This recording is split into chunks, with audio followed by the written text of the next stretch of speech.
இது மகிமை நேரம். கர்த்தராகிய இயேசு கிறிஸ்துவின் நாமத்தினாலே மகிமை நேர நிகழ்ச்சியின் மூலமாக மறுபடியும் உங்கள் யாவரையும் சந்திப்பதிலே நான் மகிழ்ச்சி அடைகிறேன். கர்த்தராகிய இயேசு கிறிஸ்து தாமே ஊழியத்தின் பாதையிலே உலகம் நடத்தி வருகிறதாக அவருக்கு நன்றியும் மேன்மையும் செலுத்துகிறேன். இந்த நாட்களிலும் கர்த்தராகிய இயேசு கிறிஸ்து நம்முடைய வாழ்விலே ஒவ்வொரு நாட்களையும் அவர் நம்மோடு கூட இருந்து நம்முடைய காரியங்களை அவர் நமக்காக செய்து நிறைவேற்றி தருகிறார் என்பதாக நாம் சிந்தித்து கொண்டிருக்கிறோம். கர்த்தர் தாமே நம்மோடு இல்லாவிட்டால் நாம் ஒவ்வொரு நாளையும் நாம் எப்படி நம்மால் அந்த நாட்களை நாம் ஜெயமாக நாம் அந்த நாட்களை கடக்க முடியும் என்பது நமக்கு தெரியாது. பல்வேறு சூழ்நிலையிலே கர்த்தர் நம்மோடு இருந்து எவ்வளோ காரியங்களை நமக்கு நேர்த்தியாய் வழிநடத்தி தந்திருக்கிறார் என்பதை நாம் சிந்தித்து பார்க்க வேண்டும். ஒவ்வொரு நாட்களையும் கர்த்தர் தயவாய் நமக்கு கிருபையாக தருகிறார். அதில் உள்ள ஒவ்வொரு காரியங்களிலும் நாம் எடுக்கும் முயற்சிகளிலும் கர்த்தர் தாமே நமக்கு கூடவே இருந்து எல்லா காரியங்களையும் நமக்கு ஜெயமாக்கி தருகிறார். இந்த உலகத்திலே வாழ்வதற்கு தேவையான எல்லா காரியங்களையும் பற்றியும் அவர் அறிவார். நாம் அந்த காரியங்கள் எல்லாவற்றையும் பெற்றுக்கொள்ள வேண்டும் என்று கர்த்தர் விரும்புகிறார். அப்படியாக எந்த குறையும் இல்லாமல் நாம் வாழ வேண்டும் என்று கர்த்தர் விரும்புகிறார்.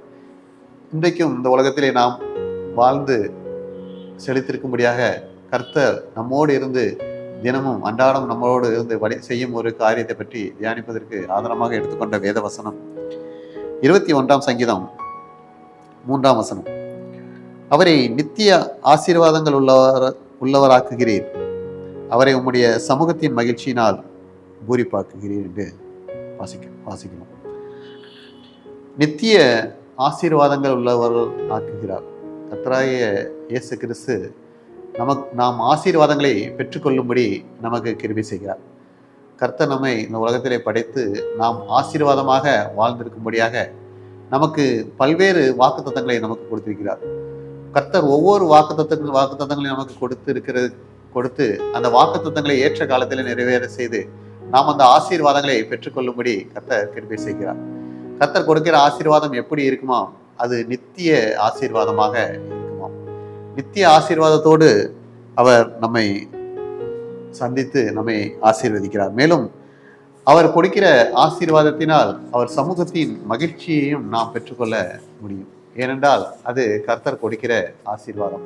அவர் ஆசீர்வாதத்தோடு அந்த ஆசீர்வாதத்தை பெற்றுக்கொண்டு நாம் மகிழ்ச்சியோடு வாழும்படியாக அவருடைய சமூகத்தின் மகிழ்ச்சியினால் நம்மை திருப்தியாக்கிறார். நாம் வேத வசனத்திலே பார்க்க முடியும். கர்த்தருடைய ஆசீர்வாதமே ஐஸ்வரியத்தை தரும், அதனுடைய அவர் வேதனையை கூட்டார் என்ற வசனத்தின் அடிப்படையிலே எந்த வேதனையும் இல்லாத வருத்தமும் இல்லாத ஆசீர்வாதங்களை கர்த்தர் நம்முடைய வாழ்விலே தருகிறார். ஒருவேளை நாம் ஆசீர்வாதம் இல்லாதவர்களாக சில நேரங்களிலே காணப்படலாம், சில நேரங்களிலே ஆசீர்வாதங்களை பெற்றவர்களாக காணப்படலாம்.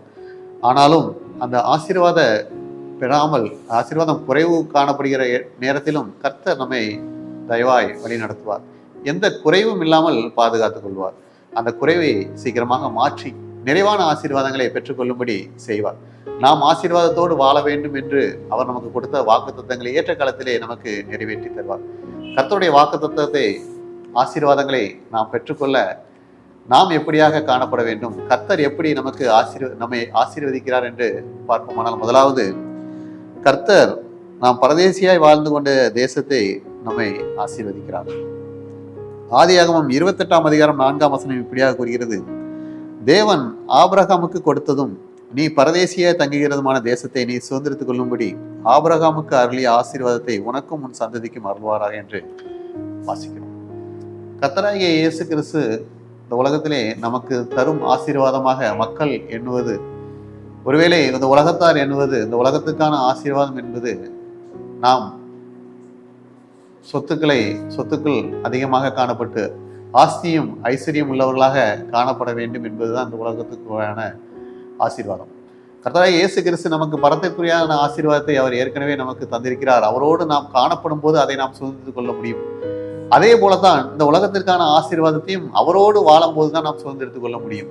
கர்த்தராகிய இயேசு கிறிஸ்து நமக்கு இந்த உலகத்திலே நாம் ஒருவேளை வசதி வாய்ப்பு இல்லாமல் நாம் பரதேசி போன்று வாழ்ந்து கொண்டிருந்தோம். ஆனால் கர்த்தராகிய இயேசு கிறிஸ்து ஆபிரகாமுக்கு எப்படியாக அவன் பரதேசியாக வாழ்ந்த தேசத்தை கொடுத்தாரோ அதுபோல நமக்கு கொடுக்க வல்லவராய் இருக்கிறார்.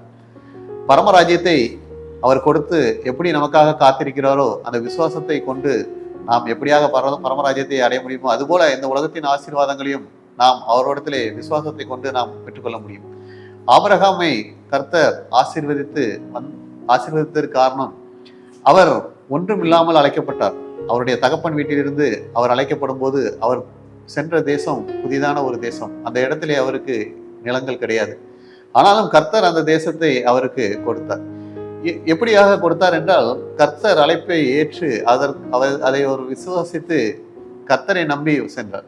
இந்த உலகத்திலே நம்முடைய வாழ்விலே நாம் ஒருவேளை மக்களை நம்பி, மனிதர்களை நம்பி வாழாமல் கர்த்தரை நம்பி வாழும் போது எந்த குறைவும் இல்லாமல் கர்த்தர் நமக்கு ஆசீர்வாதங்களை தருவார். நாம் பரதேசியாய் வாழ்கிற இடத்திலே நம்மை ஆசீர்வாதமாய் வாழும்படிக்கு செய்வார். பரதேசியமாய் வாழ்ந்த இடத்தை நாம் சுதந்திரித்துக் கொள்ளும்படி செய்வார். நாம் அதுபோல ஆபிரகாமை போல விசுவாசத்தோடு காணப்பட்டு அந்த ஆசீர்வாதங்களை பெற்றுக்கொள்ள முடியும். எனவே கர்த்தர் நமக்கு ஆசீர்வாதத்தை தருகிறார் என்று அவர் மேல் விசுவாசம் வைத்து அவரையே அண்டிக் கொள்ளும் போது கர்த்தர் நம்மை ஆசீர்வதித்து வருகிறார். இரண்டாவதாக, கர்த்தரிடத்திலிருந்து ஆசீர்வாதத்தை நாம் பெற்றுக்கொள்ள நாம் என்ன செய்ய வேண்டும் என்று பார்ப்போமானால், எபிரேயர் 6ஆம் அதிகாரம் 7ஆம் வசனம் இப்படியாக கூறுகிறது, தன்மேல் அடிக்கடி பெய்கிற மழையை குடித்து தன்னிடத்தில் பயிரிடுகிறவர்களுக்கு ஏற்ற பயிரை முளைப்பிக்கும் நிலமானது தேவரால் ஆசீர்வதிக்கப்படும் என்று வாசிக்கிறோம். ஒரு நிலமானது அந்த உள்ள பயிர்களை விளைய செய்ய வானத்திலிருந்து பெய்கிற மழையை அது குடித்து தன்னிடத்தில் பயிர்களுக்கு ஏற்ற பயிரை முளைப்பிக்கும்படியாக செய்கிறது. நிலமானது தன்மேல் பெய்கிற மழையை குடித்து அந்த பயிர் விளையும்படியாக செய்கிறது. அந்த நிலமானது ஆசீர்வதிக்கப்படுகிறது. நம்முடைய வாழ்விலே நாம் ஆசீர்வாதங்களை பெற்றுக்கொள்ள கர்த்தர் நமக்கு கொடுக்கிற வார்த்தைகளை, கர்த்தருடைய வசனங்களை நாம் ஏற்றுக்கொள்ள வேண்டும். கர்த்தருடைய வசனங்களை நம்முடையதாக ஆக்கி கொள்ள வேண்டும். அந்த வசனத்தின்படி நாம் வாழ வேண்டும். அந்த வசனத்திலே நாம் நிலைத்திருக்க வேண்டும். கர்த்தருடைய வாக்கு தத்துவங்களை சுதந்திரித்துக் கொள்ள நாம் பொறுமையோடு காத்திருக்க வேண்டும். கர்த்தருடைய வசனங்களிலே, கர்த்தருடைய வார்த்தைகளே முழு விசுவாசத்தோடு காணப்பட வேண்டும். சூழ்நிலைகளை பார்த்து நாம் பயந்து போகாதபடி, மனிதர்களிடத்திலே நாம் ஓடாதபடி, கர்த்தருடைய வசனங்களுக்கு காத்திருக்கும் போது கர்த்தருடைய வசனங்களை நாம் இருதயத்தில் பதித்து அதன்படி வாழும் பொழுது கர்த்தருடைய ஆசீர்வாதங்களை நிறைவாய் பெற்றுக் கொள்ள முடியும். மூன்றாவதாக, கர்த்தர் தரும் ஆசீர்வாதம் எப்படியாக இருக்கும் என்று பார்ப்போமானால் நிலையான ஆசீர்வாதமாக இருக்கும் என்று வசனம் கூறுகிறது. ஏசாயா 61:9 பார்க்கிறோம், அவர்கள் சந்ததியானது ஜாதிகளின் நடுவிலும் அவர்கள் சந்தானமானது ஜனங்களின் நடுவிலும் அறியப்பட்டிருக்கும். அவர்களை பார்க்கிற யாவரும் அவர்கள் கர்த்தரால் ஆசீர்வாதம் பெற்ற சந்ததி என்று அறிந்து கொள்வார்கள் என்று வாசிக்கிறோம்.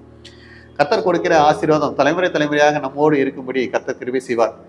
நம்முடைய சந்ததி வாழ்ந்திருக்கும்படி கர்த்தர் கிருபை செய்வார். இவர்கள் கர்த்தரால் ஆசீர்வதிக்கப்பட்டவர்கள் என்று அறிந்து கொள்ளும்படி, உலக மக்கள் அறிந்து கொள்ளும்படி, நாமும் நம்முடைய சந்ததியாரும் ஆசீர்வாதமாக வாழும்படி கர்த்தர் கிருபை செய்வார். இந்த வாக்குத்தத்தங்களை கர்த்தர் கொடுத்தார். இந்த ஆசீர்வாதங்களை கர்த்தர் நம்முடைய வாழ்வில் நிறைவேற்றி தருகிறார் என்பதை நாம் சிந்தித்து பார்க்க வேண்டும். ஒருவேளை கர்த்தர் நம்முடைய ஆசீர்வாதத்தை தந்திருக்கும் போது நாம் கர்த்தரை மறந்தவர்களாக காணப்படக்கூடாது. கர்த்தர் நமக்கு ஆசீர்வாதத்தை தந்திருக்கிறார் என்பதாக நினைத்து அவர்கள் நன்றியை செலுத்த வேண்டும். ஒருவேளை நமக்கு ஆசீர்வாத குறைவு இருக்கிறது என்றால் கர்த்தர் அதை மாற்ற வல்லவராக இருக்கிறார். கர்த்தர் நமக்கு வாக்கு கொடுத்த ஆசீர்வாதத்தை அவர் நிறைவேற்றி தருவார் என்று எப்படி ஆபிரகாம் விசுவாசத்தோடு காணப்படுவார், அதுபோல விசுவாசத்தோடு காணப்படும் போது கர்த்தர் இந்த உலகத்துக்கான ஆசீர்வாதத்தை தருவார். அவர் மட்டுமே நமக்கு ஆசீர்வாதம் தர வல்லவராக இருக்கிறார். அந்த உலகத்திலே நம்முடைய காரியங்களிலே நமக்கு ஆசீர்வாதம் தருகிற அவர் ஒருவர் என்பதை அறிந்து கொள்வோம். கர்த்தர் நம்மை ஆசீர்வாதத்து மகிழ செய்வாராக. ஆமென். கர்த்தாவே, நீர் எங்களுக்கு இந்த வாழ்நாளிலே ஆசீர்வாதத்தை தந்து வழி நடத்துகிறேன் என்பதாக நாங்கள் சிந்தித்தோம். ஆண்டவரே, எங்கள் வாழ்விலே நீர் ஆசீர்வாதத்தை தந்து அந்த ஆசீர்வாதத்தை நாங்கள் பெற்றுக்கொள்வதற்கு நாங்கள் தகுதியுள்ளவராக காணப்பட்டு அதை நாங்கள் பெற்றுக்கொண்டு நாங்கள் எங்கள் பிள்ளைகளின் சந்ததியாரும் ஆசீர்வாதம் வாழும்படி கிருபை செய்யுமா. இயேசு கிறிஸ்துவின் ஜெபத்தில் நல்ல பிதாவே. ஆமென்.